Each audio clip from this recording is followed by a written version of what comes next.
Paz do Senhor Jesus, que Deus te abençoe, te guarde e te proteja. Nós estamos lendo o livro de Daniel e refletindo sobre a mensagem desse livro maravilhoso que está nas Escrituras e que é conhecido como o Apocalipse do Antigo Testamento. Sadraque, Mesaque, Abidnego e Daniel foram levados à Babilônia e lá Deus acompanhou esses jovens e lhes deu grandes vitórias e mostrou que Ele é soberano e que é Ele que estabelece os reinos. Nabucodonosor, ele teve uma visão, um sonho, ele viu uma estátua grande e essa estátua representava os reinos que virão sobre a terra antes do reino de Cristo. Sabemos que um dia o governo humano vai ter fim e vai iniciar o reino de Cristo, um reino que não terá fim. E ele fez uma estátua gigantesca, tinha 20 metros de altura e 2 metros de largura, certamente folheada a ouro, e nos dá a entender que essa imagem representava ele e seu reino, porque no sonho que ele teve, o Senhor revelou que a cabeça de ouro era o reino da Babilônia, um dos reinos mais poderosos que já existiu na face da terra. E Nabucodonosor, acho que se deixou, nos ensoberbecer pelo domínio que ele tinha. É importante nós lembrarmos que nesse momento, no reino da Babilônia, existia uma espécie de monarquia absolutista, em que o Estado era representado por uma única pessoa. Nabucodonosor concentrava os 3 poderes, Ele fazia lei, ele julgava e ele cuidava da administração pública, o que hoje nas democracias ocidentais é separado, que no nosso país é a função do Congresso, formado pelos deputados federais, estaduais, fazer as leis, é a função dos juízes, cujo órgão máximo é o Supremo Tribunal Federal, julgar, e é a função do cargo executivo, do presidente da República, administrar as coisas públicas. Então o poder não é concentrado todo nas mãos de uma pessoa, mas naquela época era. E Nabucodonosor certamente fez essa imagem representando ele, seu reino, e queria que todos adorassem. Olha, meu querido irmão, esse espírito é o espírito do anticristo. O apóstolo João, ele nos ensina que muitos anticristos têm surgido no mundo, ou seja, aqueles que desejam ser adorados, eles estão desejando o lugar de Deus, e esse é o espírito do anticristo. Nós sabemos que o anticristo há de vir e ele vai desejar, vai ordenar a adoração a si. Sabemos que aqueles que não adorarem a ele não receberão a marca, que é 666, na sua mão direita ou na sua testa, não vão poder nem comprar nem vender. Então Nabucodonosor fez essa grande imagem, chamou todas as autoridades do seu reino, mandou tocar vários instrumentos, e quando parassem os instrumentos, todos tinham que ajoelhar e adorar essa imagem. Só que nós que servimos a Deus, nós adoramos somente a Deus, nós não adoramos ídolos, porque nós sabemos que existe um único e verdadeiro Deus. Existe um único Deus que pode ouvir a sua oração, um único Deus que pode resolver os seus problemas.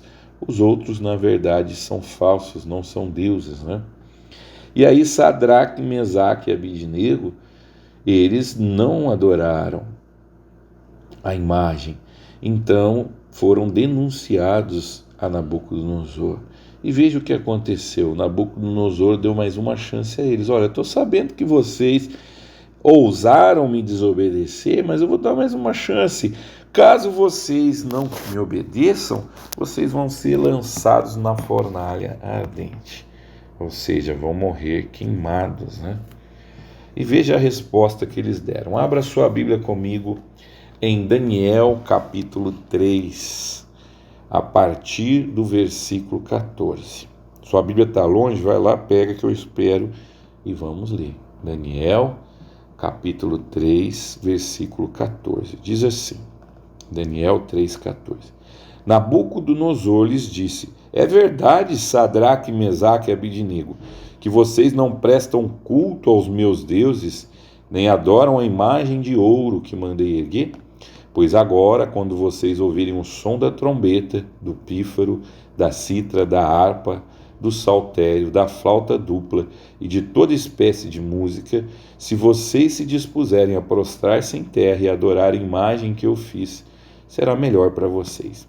Mas, se não adorarem, serão imediatamente atirados numa fornalha em chamas.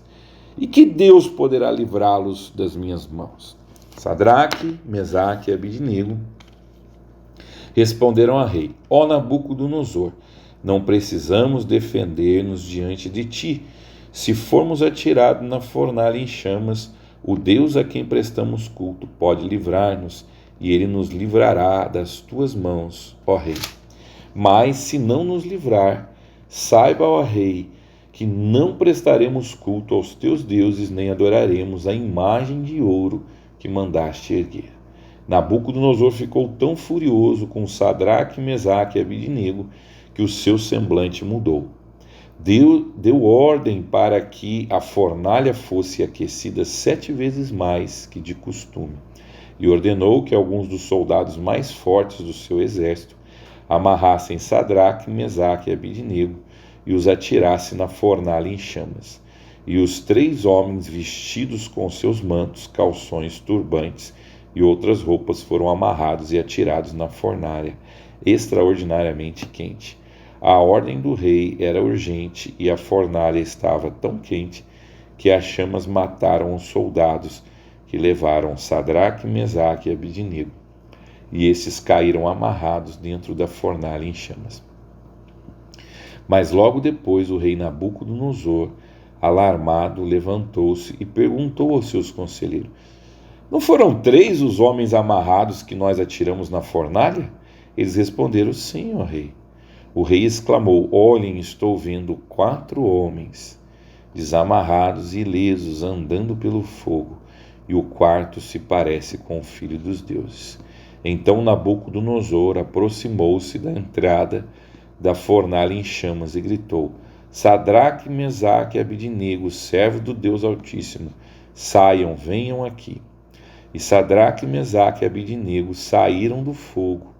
Os sátrapas, os prefeitos, os governadores e os conselheiros do rei se ajuntaram em torno deles e comprovaram que o fogo não tinha ferido o corpo deles. Nem um só fio de cabelo tinha sido chamuscado. Os seus mantos não estavam queimados e não havia cheiro de fogo neles. Disse então Nabucodonosor: Louvado seja o Deus de Sadraque, Mesaque e Abidnego, que enviou o seu anjo e livrou os seus servos. Eles confiaram nele, desafiaram a ordem do rei, preferindo abrir mão de sua vida a prestar culto e adorar a outro Deus que não fosse o seu próprio Deus. Por isso eu decreto que todo homem de qualquer povo, nação, língua, que disser alguma coisa contra o Deus de Sadraque, Mesaque e Abidnego, seja despedaçado e sua casa seja transformada em montes de entulho, pois nenhum outro Deus é capaz de livrar alguém dessa maneira. Então o rei promoveu Sadraque, Mesaque e Abidnego na província da Babilônia. Amém. Que coisa maravilhosa. Irmãos, nós temos que reconhecer a soberania de Deus. Na teologia da prosperidade, muito crente é levado a desafiar Deus, a obrigar Deus a te prosperar, obrigar Deus a fazer o milagre. Nós vemos que Sadraque, Mesaque e Abidnego, pelo jeito, não eram adeptos da tal teologia da prosperidade, né? Que eles não decretaram que ia ser livres. Eles disseram: olha, o Deus que nós servimos tem poder para nos livrar da fornalha, mas se Ele não quiser, saiba que nós não vamos adorar.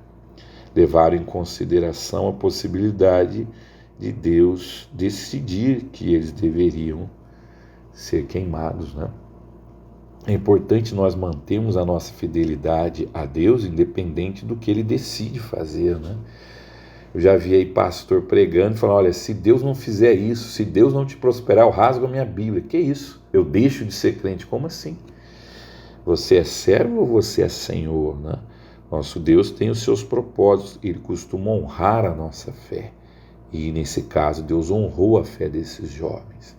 Vai chegar um dia, no reino do anticristo, em que as pessoas vão ser obrigadas a se ajoelhar diante da imagem do anticristo, senão não vão poder receber a marca da besta, que será o número 666 na testa ou na mão direita, né? E aqueles que se negarem, muitos vão até mesmo morrer, mas não devem fazer isso, né? O Senhor nos ensinou a quem nós devemos temer. O Senhor disse: olha, eu vou ensinar quem vocês devem temer. Não tema aquele que mata o corpo, depois nada pode fazer. Tema aquele que, além de matar o corpo, pode lançar a alma no inferno. Então, Sadraque, Mesaque e Abidnego preferiram ir para a fornalha, viver a vontade de Deus. Se morressem, estariam salvos, porque viver adorando, né, o anticristo, praticando a idolatria, significa condenação eterna.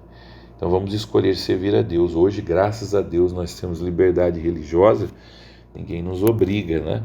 Mas o mundo tenta te seduzir a adorar a imagem do anticristo, no sentido de que os artistas do mundo louvam um modo de vida que é contrário a Deus, querem que você não reconheça a vontade de Deus, os mandamentos de Deus, que você vive em rebeldia a Deus. Não, esses jovens viveram em obediência.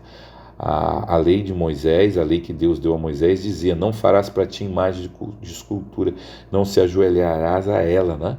Então não devemos prestar culto a ninguém, somente a Deus. Só Ele é digno de todo louvor, de toda honra, de toda glória. E veja que maravilha, o nosso Deus é um Deus de livramento. A fornalha foi aquecida várias vezes mais, e eles, nem cheiro de fumaça de fogo chegou na roupa deles, nem um fio do cabelo. Deus muitas vezes não te livra, né, irmãos, da fornalha. Ele permite que você vá para a fornalha e lá Ele te livra. Às vezes a gente fica esperando, né? Não vou precisar ir para a fornalha. Eu não vou precisar passar isso. Não, mas às vezes Deus permite que você passe, para Ele mostrar o poder dEle, para Ele mostrar a glória dEle. O que vai acontecer com Daniel também, Deus não vai impedir dele ir para a cova dos leões. Deus vai tapar a boca dos leões e nenhum leão vai atentar contra a vida dele. Aconteceu isso com Lázaro também, né? A irmã de Lázaro: Senhor, se tu estivesse aqui, meu irmão não morreria. Mas Deus queria que ele morresse para ressuscitá-lo, para que o mundo veja que Jesus é Deus e que Ele tem poder de ressuscitar os mortos. Você veja o efeito desse milagre. O milagre acontece quando é o milagre, o livramento, a maravilha, quando é para a glória de Deus, não para a glória do homem. Não sou eu que domino o milagre, é Deus que domina, Ele faz quando Ele quer. E você veja que testemunho maravilhoso, que o próprio Nabucodonosor reconheceu que o Deus de Israel era um Deus forte, né? Tanto é que ele decretou que ninguém poderia blasfemar ou falar mal do Deus de Israel, porque o Deus de Israel livrou Sadraque, Mesaque e Abidnego da fornalha. Veja uma outra lição: eles viram um anjo dentro da fornalha. Jogaram 3, né, e tinham 4. Tinha um lá dentro que era o anjo do Senhor. A Bíblia fala que os anjos do Senhor acampam ao redor dos que o temem para os livrar. Eu tenho um livro aqui de testemunho, e uma vez eu li um testemunho maravilhoso, irmãos. Um pastor, ele foi pregar para uma tribo de índio bem violenta, né? Pouco socializada, e ele disse que uma vez ele estava na casa dele, os índios começaram a cercar a casa dele com tocha, pareciam que ia pôr fogo na casa dele, e ele falou: não tem o que fazer. Chamou a família dele e falou: vamos orar. E eles começaram a orar, e de repente os índios foram embora. E aí depois o cacique se converteu e ele começou a conversar com o cacique. Falou: para aquele dia vocês queriam me matar, vocês vieram na minha casa, parecia que ia queimar. Nós íamos queimar a sua casa, sim, pastor. Mas quem eram aqueles homens altos e fortes que estavam ao redor da sua casa, que nos impediu de fazer isso, né? E o pastor disse: olha, eu preciso te ensinar uma lição, né? Sobre angelologia. Os anjos existem e eles ministram em favor daqueles que vão herdar a salvação. Os anjos do Senhor acampam ao redor daqueles que o temem para os livrar.